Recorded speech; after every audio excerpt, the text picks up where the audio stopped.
நீங்களாம் காலேஜ் வரீங்களோ இல்லையோ, நான் அடிக்கடி வந்துடுறேன் சாய்ராம் காலேஜ்க்கு. ரொம்ப சிம்பிளா சாதாரணமா இருக்காரு. அவர் அப்படி கிடையாது. திருப்பதியில பாதி அவரோட தான். சார் நம்ம வந்து சார் ரொம்ப கஷ்டப்பட்டு இந்த படம் பண்ணுது சார். சார் சார் எனக்கு தெரியும் சார், திருப்பதியில நீங்க எப்படின்னு எனக்கு தெரியும் சார் அப்படின்வேன்.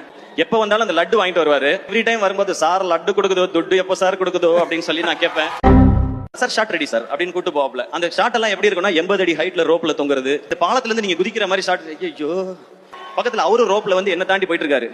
சேட்டா எந்த இவடே என்ன ஷார்ட் ஒரு சாயா அடிக்குமோ அப்படின்னா ஃபர்ஸ்ட் டைவ் அடிக்கும், அப்புறமா சாயா அடிக்கும் அப்படின்னு அந்த பொண்ணுக்காக அப்படின்றதுதான் இதனுடைய ரொம்ப கோர் தாட். கதையை ஒன்றும் ரொம்ப சொல்ல இல்லை சார். அதான் சொல்லிட்டேன், அப்புறம் என்னன்றீங்களா சார்? சார் கல்யாணம் பண்ணுங்க சார், எங்களுக்கு மட்டும் 8 மணி ஆனா வீட்டுல இருந்து போன் வரணும், எங்க இருக்கீங்க எப்ப வருவீங்க அப்படின்னு போன் வரணும். இவர் 8 மணிக்கு தான் எந்திரிப்பாரு ஜாலியா, இன்னைக்கு ஒர்க் பண்ணுவோமா அப்படின்னு.